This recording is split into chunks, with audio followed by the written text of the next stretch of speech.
28 जून 1914 Austro Hungarian empire के Prince अपनी बीवी के साथ बोस्निया के विजिट पर थे।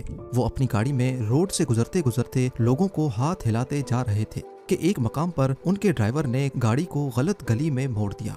हालांकि ये टर्न गलती से लिया गया था, लेकिन किसको मालूम था कि महज सिर्फ गलत गली में आने का अंजाम दुनिया को वर्ल्ड वॉर 1 की सूरत में देखना पड़ेगा, जिसमें 4 करोड़ लोगों की मौत और अरबों डॉलर्स का नुकसान हुआ।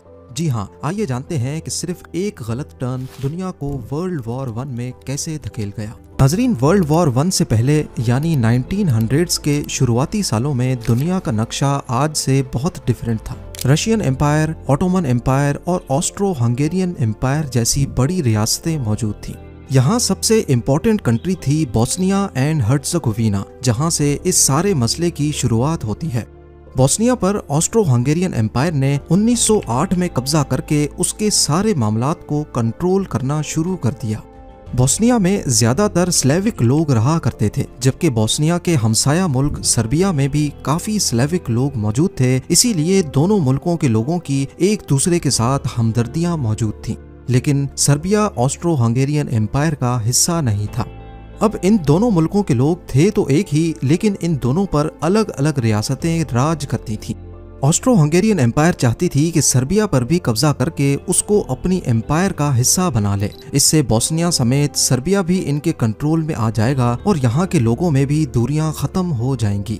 लेकिन यहाँ के लोग ऐसा नहीं चाहते थे। स्लेविक लोगों में ऑस्ट्रो हंगेरियन एम्पायर के इस प्लान को लेकर काफी गम और गुस्सा पाया जाने लगा।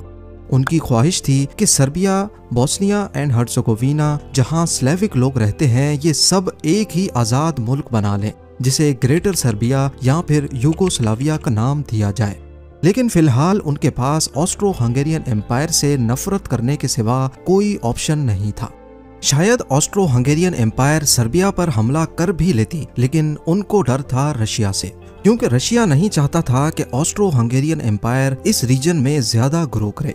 इसलिए रशिया से लड़ने के लिए ऑस्ट्रो हंगेरियन एम्पायर ने जर्मनी को अपने साथ मिलाकर उनको बैकअप पर रख दिया और रशिया ने फ्रांस के साथ अलायंस बना ली।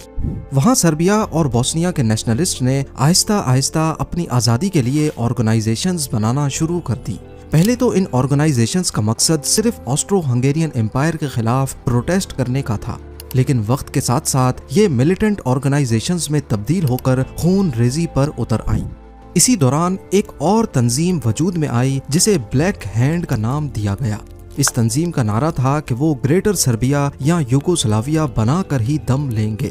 अपने मकसद को पूरा करने के लिए ये तंजीम, ये ऑर्गेनाइजेशन किसी की जान लेने को भी तैयार थी। इसी बीच एक 19 साल का लड़का गैवरिलो प्रिंसिप भी था, जो हमेशा से आज़ाद मुल्क यूगोस्लाविया का ख्वाब देखा करता था। उसने भी ब्लैक हैंड ऑर्गेनाइजेशन को ज्वाइन कर लिया और अब वो लोग दिन रात काम करने लगे कि किस तरह ऑस्ट्रो हंगेरियन एम्पायर से बदला लिया जाए और उनसे जान छुड़ाई जाए। उन्होंने कई मर्तबा ऑस्ट्रो हंगेरियन एम्पायर के ऑफिशियल्स पर हमले भी किए, लेकिन उनको किसी भी तरह एम्पायर से छुटकारा नहीं मिल रहा था। फास्ट फॉरवर्ड करके आते हैं 1914 में। इसी बीच उनको खबर मिली कि ऑस्ट्रो हंगेरियन एम्पायर का Prince arch Duke Franz Ferdinand Bosnia visit करने वाला है। ऑस्ट्रियन एम्पायर का प्रिंस अपनी एम्पायर का बादशाह बनने वाला था और सर्बिया पर कब्जा करने का सारा प्लान भी इसी का था। ब्लैक हैंड ऑर्गेनाइजेशन के मेंबर्स को किसी भी सूरत इस प्रिंस को किंग बनने से रोकना था। ये खबर मिलते ही ब्लैक हैंड के मेंबर्स खुश हुए और उनके दिमाग में एक खतरनाक प्लान जन्म लेने लगा। सबसे पहले प्रिंस आर्च ड्यूक के विजिट वाले दिन उसके रूट का पता लगाया गया। मालूम पड़ा कि वो सिटी हॉल में एक नए म्यूजियम की इनॉग्रेशन करने वाले हैं। ब्लैक हैंड के मेंबर्स ने प्लान बनाया कि उनके 3 लोग डिफरेंट लोकेशंस पर लोगों के हजूम में खड़े होंगे। प्रिंस की गाड़ी जिस मेंबर के सामने से भी गुजरेगी, वो पहले ग्रेनेड फेंकेगा और फिर साइनाइड पिल यानी कि जान लेने वाली दवाई खाकर पास मौजूद दरिया में कूद जाएगा। प्लान का मकसद ये था कि प्रिंस को मारने के बाद मारने वाला भी मर जाए। अगर साइनाइड पिल ने काम ना भी किया तो दरिया में कूदने के बाद तो उसकी मौत पक्की है। ऐसा इस वजह से किया जा रहा था क्योंकि ब्लैक हैंड एक सीक्रेट ऑर्गेनाइजेशन थी और वो नहीं चाहते थे कि किसी भी तरह उनके प्लान्स का किसी को पता चल सके। जहां ब्लैक हैंड के मेंबर्स ये सारा प्लान बना रहे थे, वहीं गैवरिलो प्रिंसिप, जिसमें बचपन से ही आजादी का जुनून सवार था, वो प्रिंस को मारने के लिए अपना अलग प्लान बना रहा था। 28 जून 1914 ये वो दिन था जब इस प्लान को एग्जीक्यूट करना था। लेकिन प्लान बनाना हमेशा आसान होता है और उस पर अमल करना बहुत मुश्किल।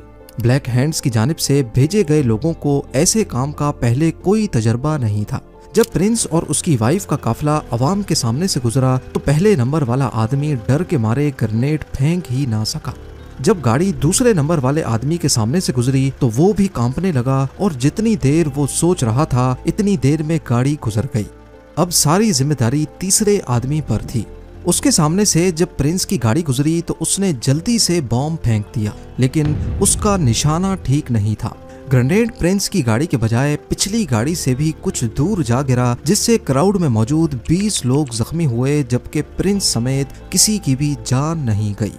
ये काम करते ही उसने जल्दी से अपनी साइनाइड पिल खा ली, जो कि पुरानी होने की वजह से नाकारा हो चुकी थी।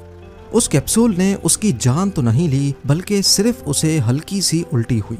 ये सब करने के बाद उसने प्लान के मुताबिक दरिया में छलांग लगा ली। लेकिन शायद आज उसकी किस्मत खराब थी। उस दिन दरिया का पानी सिर्फ 1 फुट से थोड़ा ज्यादा था, क्योंकि इस मौसम में दरिया सूख चुका था। पुलिस ने मौके पर पहुंचकर उसे अरेस्ट कर लिया और इस तरह प्रिंस के कत्ल की साजिश नाकाम हो गई। लेकिन कहानी में ट्विस्ट अभी बाकी है। गैवरिलो प्रिंसिप अभी भी अपने खुफिया मिशन पर मौजूद था। बॉम्ब फटने के बाद फौरन प्रिंस और उसकी वाइफ को सिक्योरिटी में ले जाकर सिक्योर जगह पहुंचा दिया गया।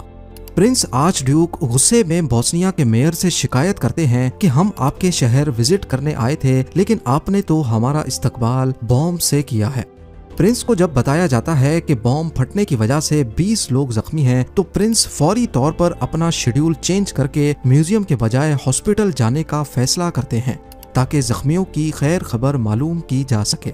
लेकिन शेड्यूल और रूट चेंज होने की इतला उनकी गाड़ी के ड्राइवर को नहीं दी जाती। प्रिंस दोबारा आकर अपनी गाड़ी में अपनी वाइफ के साथ बैठ जाते हैं और हॉस्पिटल की तरफ रवाना हो जाते हैं।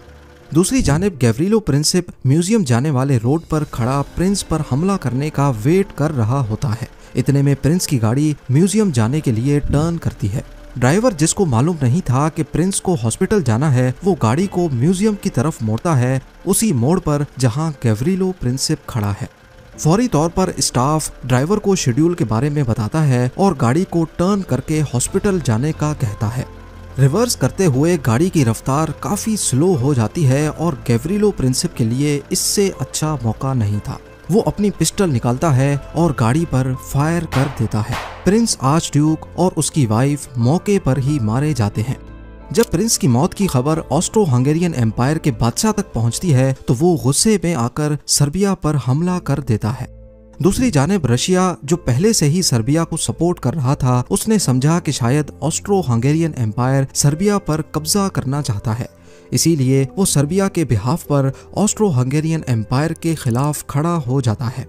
उधर जर्मन एम्पायर ने पहले से ऑस्ट्रो हंगेरियन एम्पायर की सपोर्ट का ऐलान कर रखा था, वो भी रशिया के मुकाबले में आ जाती है। ये देखते हुए फ्रांस, जो पहले न्यूट्रल रहने का इरादा कर रहा था, वो भी रशिया के साथ मिलकर जर्मनी पर हमला करता है। ऑटोमन एम्पायर को कमजोर करने में फ्रांस और रशिया का बड़ा हाथ था। इसी वजह से वो जर्मनी की सपोर्ट में अपने हथियार निकाल लेते हैं। यूनाइटेड किंगडम, जिसने फ्रांस के साथ मिलकर मिडिल ईस्ट में ऑटोमन एम्पायर को खत्म करने की साजिश की थी, वो फ्रांस के साथ जा मिलते हैं। देखते ही देखते इस जंग में जापान और यूएसए की भी एंट्री होती है और एक गलत टर्न लेने की वजह से वर्ल्ड वॉर 1 का आगाज हो जाता है।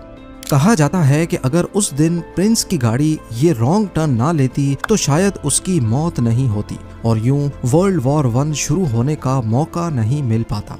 सिर्फ एक जान जाने की वजह से वर्ल्ड वॉर 1 में 4 करोड़ लोग मारे गए और जंग की वजह से जो मिलिट्री एक मुल्क से दूसरे मुल्क ट्रांसफर हुई, उनकी वजह से जानलेवा स्पेनिश फ्लू भी पूरी दुनिया में फैल गया, जो 5 करोड़ से ज्यादा जानें ले उड़ा।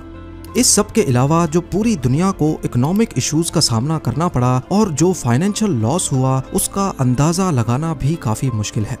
वैसे आपको एक फन फैक्ट बताता चलूं कि वर्ल्ड वॉर 1 का सीज फायर प्रिंस की मौत के 4 साल के बाद 11 नवंबर 1918 को साइन किया गया था, यानी 11-11-18, और प्रिंस आर्च ड्यूक की गाड़ी का नंबर भी 11-11-18 ही था। क्या ये वाकई कोई कोइंसिडेंस है या फिर इसके पीछे भी कोई बहुत बड़ी साजिश थी? मुझे कमेंट सेक्शन में जरूर बताइएगा।